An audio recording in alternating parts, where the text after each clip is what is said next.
আয়ানের এমন নির্লজ্জ কথা শুনে তনুজা খান মুহূর্তের জন্য পাথর হয়ে দাঁড়িয়ে রইলেন। হিমি খান দীর্ঘদিনের অভিজ্ঞতার পরিস্থিতি বুঝতে পেরে অসহায় গলায় তনুজা খানের উদ্দেশ্যে বললেন, বুবু, ছেলেটা আমার প্রচণ্ড রাগেই আছে, এখনও নিজের মধ্যে নেই। স্বামী স্ত্রীর ঝগড়া আমাদের মাঝখানে না যাওয়াই ভালো হবে। তুমি চিন্তা করো না, আয়ান তিথির কোনো ক্ষতি করবে না। ও আগের মতো নেই এখন। আয়ানের চোখে আমি তিথির জন্য গভীর ভালোবাসা আর অধিকার দেখতে পাই। থাকতে দাও ওদের ওদের মতো করে। তনুজা খান একটা দীর্ঘশ্বাস ফেলে মাথা নাড়লেন। তারপর দুজনেই ভারী মনে সিঁড়ি দিয়ে নিচে নেমে গেলেন। এদিকে ঘোরের ভেতর পরিস্থিতি আগুনের মতো তপ্ত। আয়ান তিথিকে লোহার মতো শক্ত হাতের বাঁধনে দেয়ালের সাথে চেপে ধরে রেখেছে। তিথি খাঁচায় বন্দি পাখির মতো ছটফট করতে করতে তীক্ষ্ণ গলায় বলল, আয়ান, ভালোই ভালোই বলছি, আমাকে ছাড়ো। তুমি একদম আমাকে ছুবে না। আয়ান তিথির মুখের একদম কাছে মুখ এনে তপ্ত নিঃশ্বাস ফেলে আরো শক্ত করে চেপে ধরল। দাঁতে দাঁত চেপে বলল, তোকে আমি ছুবো না, এটাই বলতে চাইছিস তো? তিথি জেদের বশবর্তী হয়ে মাথা নেড়ে চিৎকার করে বলল, হ্যাঁ, 100 বার হ্যাঁ। মুহূর্তে আয়ানের ঠোঁটের কোণে এক ভয়ঙ্কর কামুক আর বাঁকা হাসি ফুটে উঠল। সে হিস হিস করে বলল, ওকে, ছুবো না। কথাটা শেষ হতে না হতেই আয়ান তিথিকে আবার পাজা গলা করে তুলে এক ঝটকায় বিছানার মাঝখানে ছুঁড়ে মারল। অপ্রস্তুত তিথি বিছানায় আশ্রয় পড়ে নিজেকে সামলানোর আগেই দেখলো আয়ান ধীর স্থিরভাবে নিজের শার্টের বোতামগুলো একটা একটা করে খুলছে। তার চোখের দৃষ্টিতে আজ এক আদিম নেশা। সে তিথির দিকে এগোতে এগোতে নেশাগ্রস্ত গলায় বলল, তোকে স্পর্শ করব না, তাই না? শুনে রাখ, তুই যত ভুলবি আমাকে ছুবে না, আমি তার থেকেও তোকে গভীরভাবে ছুব।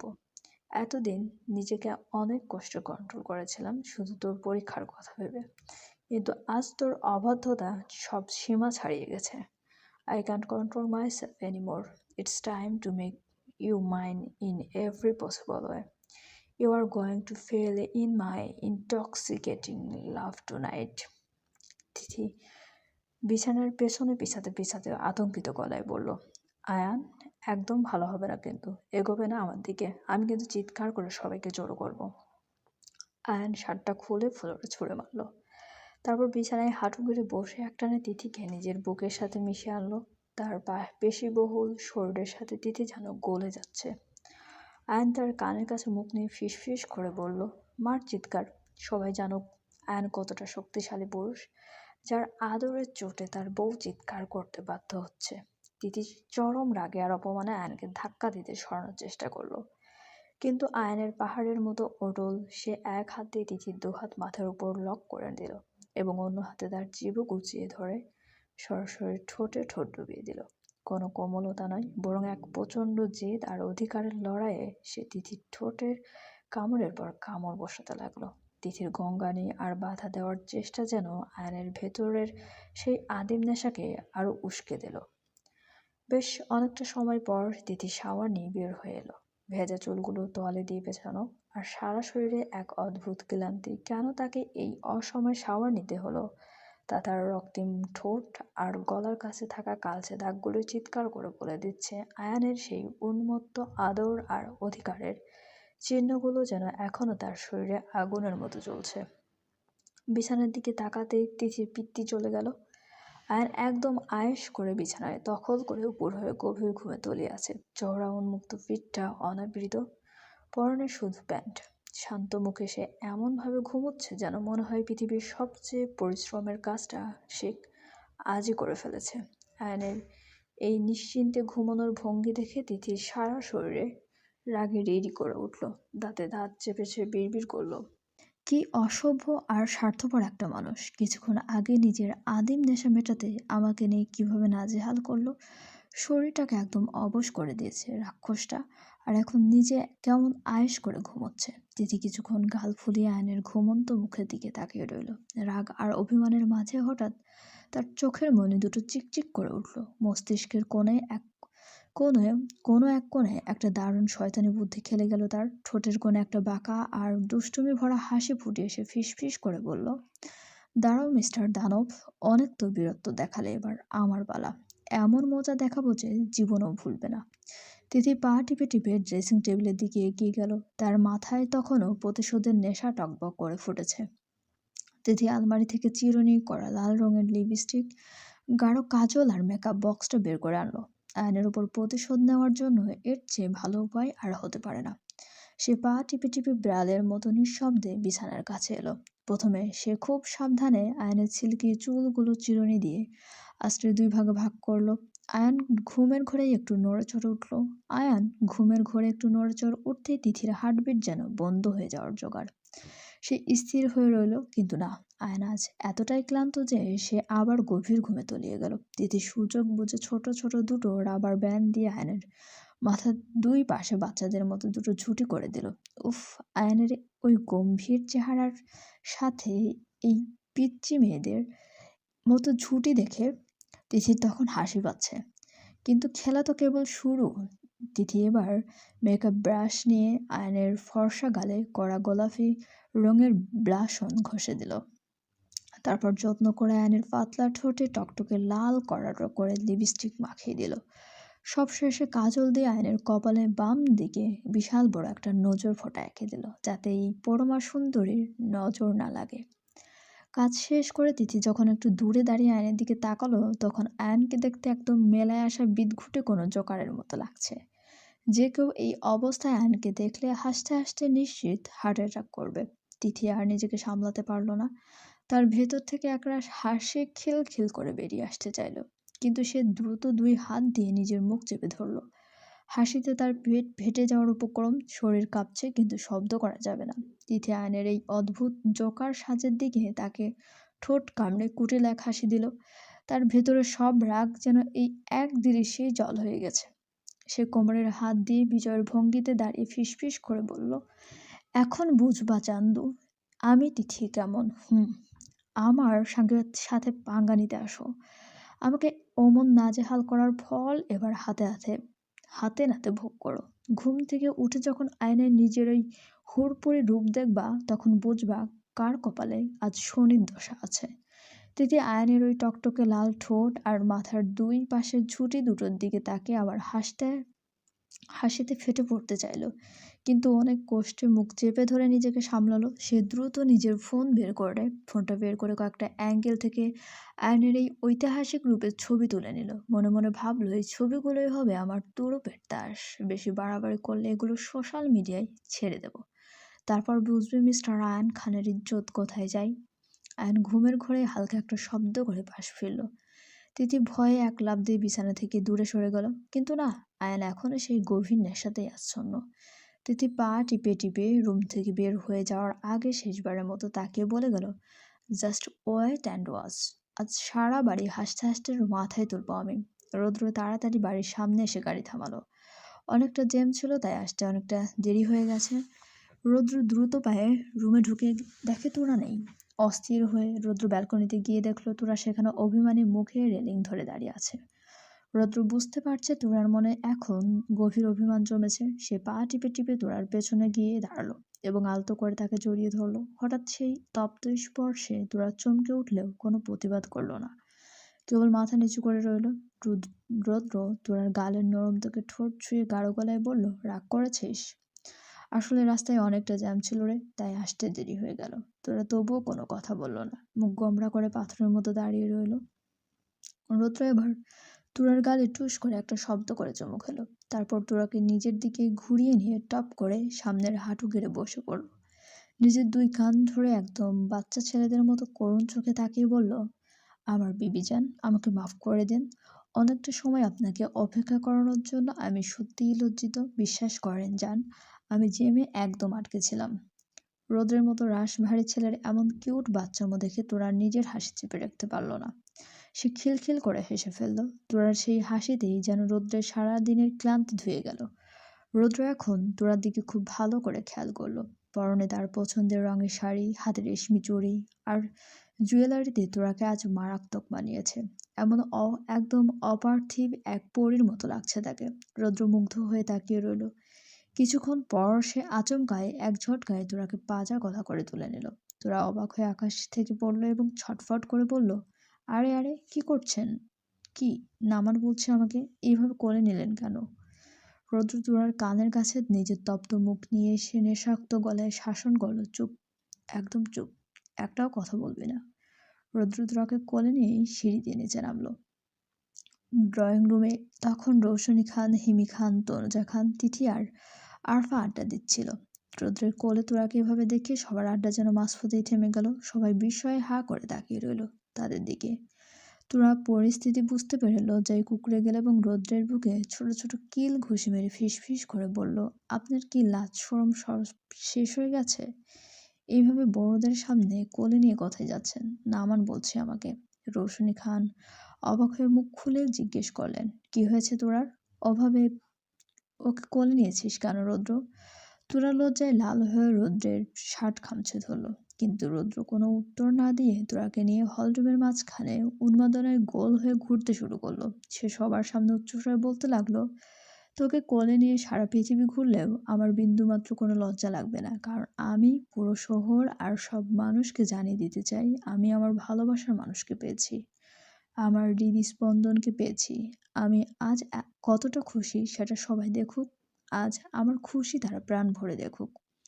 তোরা লজ্জায় আর কুলিয়ে উঠতে না পেরে রৌদ্রের চওড়া বুকে মুখ গুজে দিয়ে নিজেকে লুকিয়ে ফেলার চেষ্টা করলো। তনুজা খান, হিমি খান আর রৌশনী খান রৌদ্রের এই অকৃত্রিম পাগলামি দেখে মুচকি হাসলেন। আরফা পরিস্থিতি সামলাতে না পেরে চিল্লিয়ে চিল্লিয়ে বলতে লাগলো, লে ভাই, যখন সিঙ্গেল মানুষের কেউ থাকে না তখন আরফাইয়ের এই দৃশ্য দেখে মনের কি অবস্থা হয় সেটা কেউ দেখে না। মনের মাঝে হাহাকারের ইমোজি আসলেও একটাই কথা মুখে আসে, কুচকুচ কুতা হ্যায়।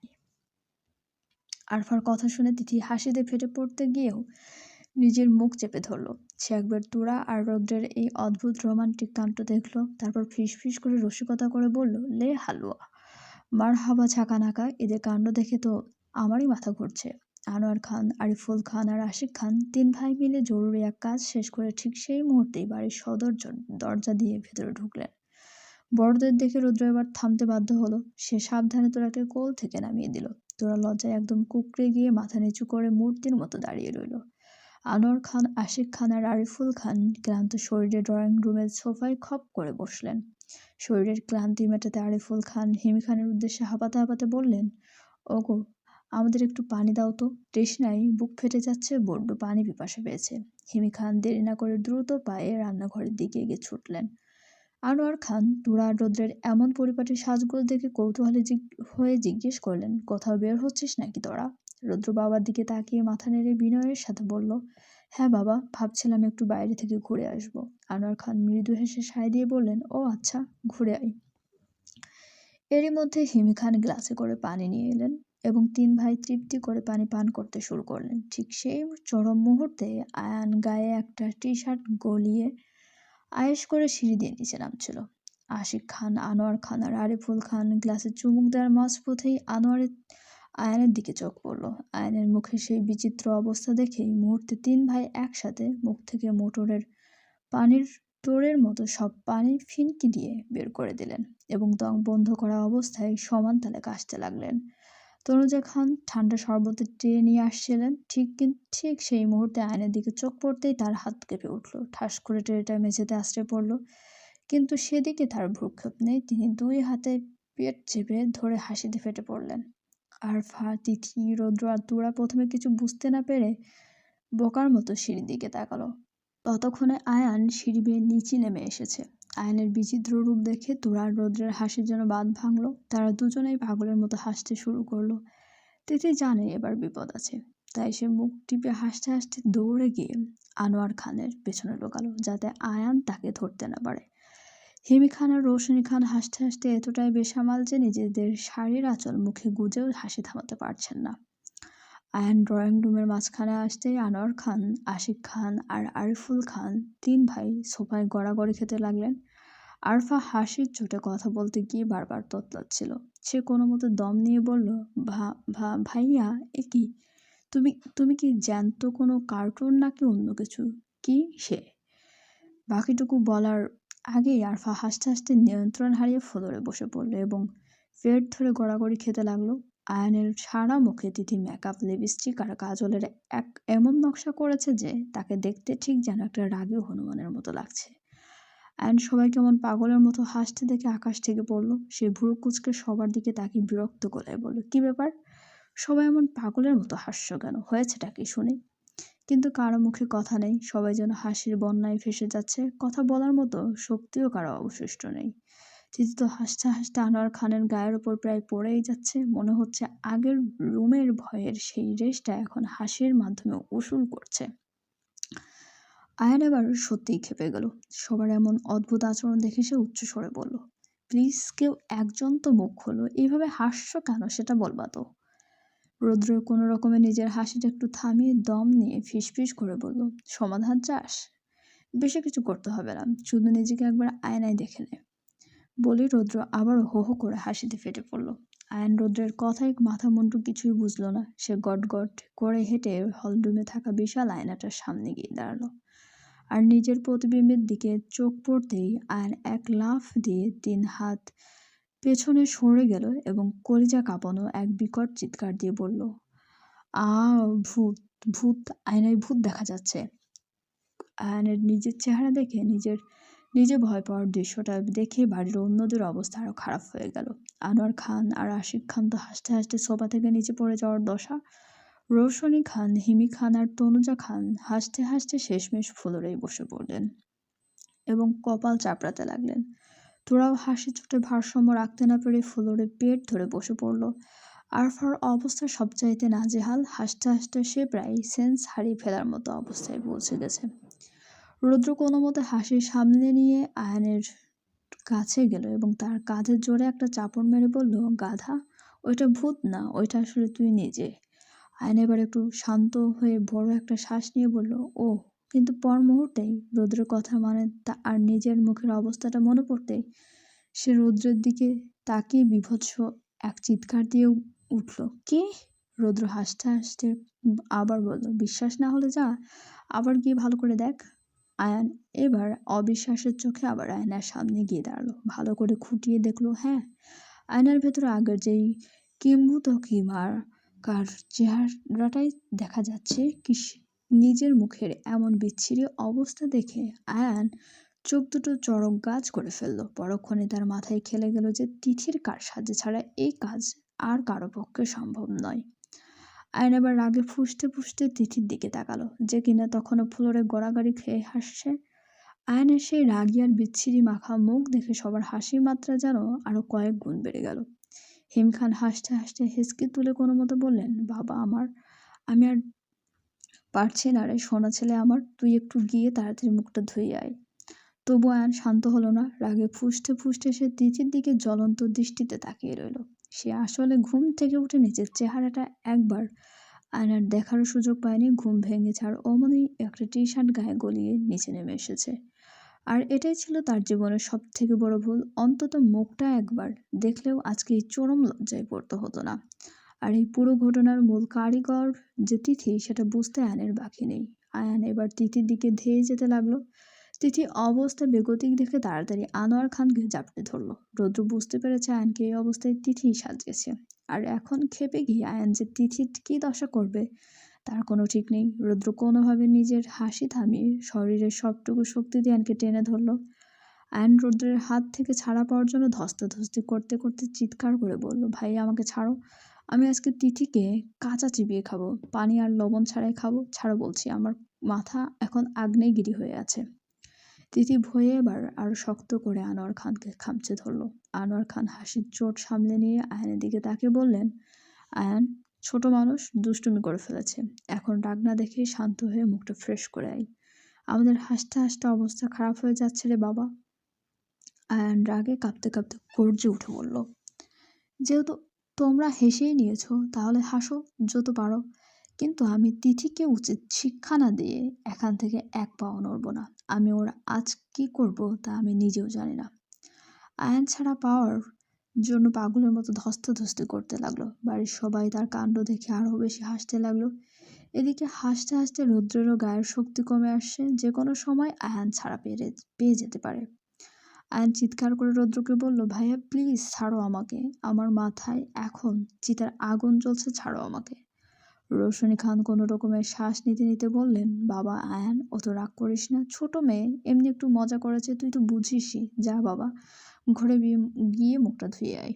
আয়ান যেন এতে আরো জ্বলে উঠল। সে লাফাতে লাফাতে আর ধস্তাধস্তি করতে করতে বলল, আমি তখনই শান্ত হব যখন আমি ওই তিথির কাল্লা ফাটাবো। এর আগে আমি কিচ্ছু শুনছি না। বাড়ির সবাই বুঝতে পারছে আয়ন এবার সীমানা ছাড়িয়ে গেছে। সে এখন হিতাহিত জ্ঞান শূন্য। আনোয়ার খান এবার বিপদের টের পেয়ে তিথির কানে কানে ফিসফিস করে বললেন, তিথি, তুই চট করে ঘরে গিয়ে দরজা বন্ধ করে রাখ। আয়ন এখন ধরা পড়লে তোকে আস্ত রাখবে না। তিথি এতক্ষণ হাসলো, এবার তার বুক ঢিপ ঢিপ করতে লাগলো।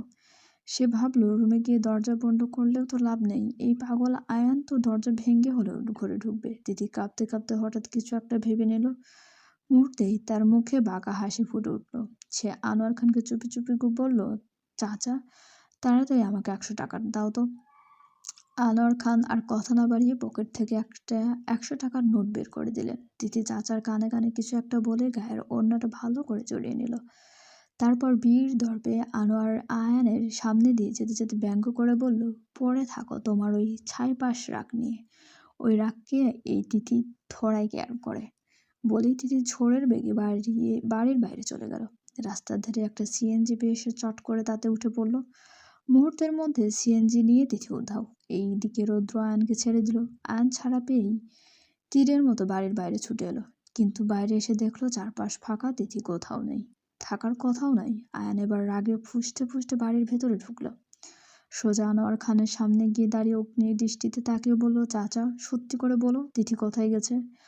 আনোয়ার খান এবার বেশ গম্ভীর হওয়ার ভান করে বলল, তিথি আমার কাছে টাকা চাইলো, তারপর বলল, চাচা আমি একটা জায়গায় যাচ্ছি, কিন্তু কোথায় গেল সেটা বলে যায়নি। আয়ন চাচার কথা একটু বিশ্বাস করলো না। সে বুঝতে পারছে সবাই মিলে তাকে ঘোরানোর চেষ্টা করছে। আয়ন গলায় রক ফুলিয়ে চিৎকার করে বলল, চাচা দেখো, আমি জানি তুমি জানো তিথি কই গেছে, তাড়াতাড়ি বলো, না হলে কিন্তু ওকে কোনোদিন সামনে পাইলে আমি জ্যান্ত কবর দিব। আরিফুল খান দেখলেন আয়নের রাগ এখন চরমে পৌঁছেছে। যে কোনো সময় সে একটা অঘটন ঘটিয়ে ফেলতে পারে। তিনি পরিস্থিতি সামলাতে শান্ত গলায় বললেন, দেখ বাবা, রাগটা পড়ে দেখাস, আগে রুমে গিয়ে মুখটা ধুয়ে আয়। এই অবস্থা নিয়ে বেশি কথা বললে তোর নিজেরই খারাপ লাগবে। আয়ন আর কোনো কথা বলল না। সে রাগে ফুঁসতে ফুঁসতে লম্বা লম্বা শ্বাস নিল, তারপর বড় বড় পা ফেলে নিজের রুমের দিকে চলে গেল। আয়নের হাঁটার ভঙ্গি দেখে মনে হচ্ছিল সে মাটির সাথে যুদ্ধ করছে। সে চলে যেতেই ড্রয়িং রুমে আবার হাসির রোল পড়ল। আর সে চমৎকার করে পায়েস রান্না শেষ করে শাওয়ার নিয়ে নিল। ভেজা চুল মুছতে মুছতে সে রুমে ঢুকে দেখলো শিহাব ল্যাপটপ নিয়ে সোফায় বসে আছে। কাজের প্রতি তার গভীর মনোযোগ। আর সে আয়নার সামনে দাঁড়িয়ে নিজের যত্ন নিতে শুরু করলো। হাতে মুখ আলতো করে ক্রিম মাখিয়ে নিল। হঠাৎ তার খেয়াল হলো গাউনের পেছনের চেইনটা লাগানো হয়নি। এতদিন সে কামিজ পরতেই অভ্যস্ত ছিল, আজ হুট করে এই গাউনটা পরায় চেইন লাগাতে গিয়ে বেশ বেগ পেতে হচ্ছে। সে হাতটা পেছনে নিয়ে অনেক চেষ্টা করলো, কিন্তু চেইনটা কিছুতেই লাগাতে পারছে না। বারবার টেনে টেনে আরশি রীতিমতো হাঁফিয়ে উঠল। শিহাব কাজ করতে করতে আর চোখে আরশির দিকে তাকালো। মেয়েটার চেইন লাগানোর এই ছটফটানি দেখে সে ল্যাপটপ বন্ধ করে পাশে রাখলো। তারপর নিঃশব্দে আরশির ঠিক পেছনে এসে দাঁড়ালো। আরশি কিছু বোঝার আগেই শিহাব তার হাতটা সরিয়ে দিল। শিহাবের আকস্মিক স্পর্শে আরশির সারা শরীর শিউরে উঠল। সে আয়নার প্রতিবিম্বে শিহাবের গভীর চোখের দিকে তাকিয়ে স্তব্ধ হয়ে রইল। শিহাব অত্যন্ত যত্ন করে আরশির ঘাড়ের ওপর ছড়িয়ে থাকা ভেজা চুলগুলো একপাশে সরিয়ে দিল। তারপর তার আঙ্গুলের তপ্ত ছোঁয়ায় আরশির এক অন্যরকম আবেশে চোখ বন্ধ করে ফেলল। শিহাব ধীরে ধীরে চেইনটা টেনে আটকে দিল। বেশ কিছুক্ষণ পার হয়ে যাওয়ার পরও কোনো শব্দ না পেয়ে আরশি ধীরে ধীরে চোখ খুলল। আয়নায় তাকিয়ে দেখলো পেছনে কেউ নেই। সারা ঘরে চোখ বুলিয়েও সে শিহাবকে পেল না। লোকটা কি জাদুকর নাকি, এত দ্রুত কথায় চলে গেল? আরশি নিজের মনেই একটু হাসলো।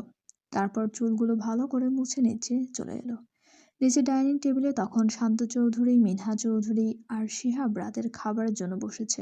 আরশিও গিয়ে তাদের পাশে দাঁড়ালো। মিনহা চৌধুরী ছেলের প্রিয় খাবারের কথা মাথায় রেখে হাসি মুখে শিহাবকে বললেন, তোর প্রিয় খাবার পায়েস রান্না করেছে আরশি, খেয়ে দেখ তো কেমন হয়েছে। শিহাব পায়েস খুব পছন্দ করে। সে মায়ের কথায় মৃদু মাথা নাড়ল। মিনহা চৌধুরী এবার আরশিকে স্নেহ মাখা গলায় বললেন, দাও মা, তুমি নিজের হাতেই সবাইকে পরিবেশন করো। আরশি তড়িঘড়ি করে বাটি নিয়ে শিহাবকে দিল। এরপর শান্ত চৌধুরী আর মিনহা চৌধুরীকেও যত্ন করে বেড়ে দিল। সে টেবিলের একপাশে চুপচাপ দাঁড়িয়ে রইল। তা দেখে মিনহা চৌধুরী বললেন, তুমি দাঁড়িয়ে আছো কেন মা, তুমিও বসো আমাদের সাথে। আরশি বিনয়ের সাথে হেসে বলল, না মা, আগে আপনারা খেয়ে দেখুন, আপনাদের যদি ভালো লাগে তবে আমি তৃপ্তি করে খেতে পারবো। শান্ত চৌধুরী চামচ ভরে পায়েস মুখে দিলেন। প্রথম চামচে তার চোখ দুটো আবেশে বুজে এলো। তৃপ্তির এক দীর্ঘ শ্বাস ফেলে তিনি বললেন, আহ, অসাধারণ! কতদিন পর ঠিক আমার মায়ের হাতের রান্নার স্বাদ পেলাম। আরশি মা, তুমি তো একদম আমার মায়ের মতো করে রেঁধেছ। তিনি পরম তৃপ্তিতে একের পর এক চামচ মুখে দিতে থাকলেন। শিহাবও খুব ধীর স্থিরভাবে পায়েস মুখে তুলল। মুখে দিতেই তার জিভের স্বাদ এক অপূর্ব বিস্ফোরণ ঘটল। পায়েসটা যে সত্যিই দুর্দান্ত হয়েছে তা শিহাবের চোখ দেখেই বোঝা যাচ্ছিল, যদিও সে মুখ ফুটে কিছুই বলল না। মিনহা চৌধুরী এক চামচ খেয়ে অবাক হয়ে আরশিকে বললেন, আরে বা, তুমি তো দেখি রান্নায় একদম ওস্তাদ, দারুণ পায়েস হয়েছে তো মা। শান্ত চৌধুরী হেসে স্ত্রীকে খোঁচা দিয়ে বললেন, হ্যাঁ গো, তোমার চেয়েও ভালো হয়েছে। এবার অন্তত মেয়েটার কাছ থেকে কিছু রান্না শিখে নাও।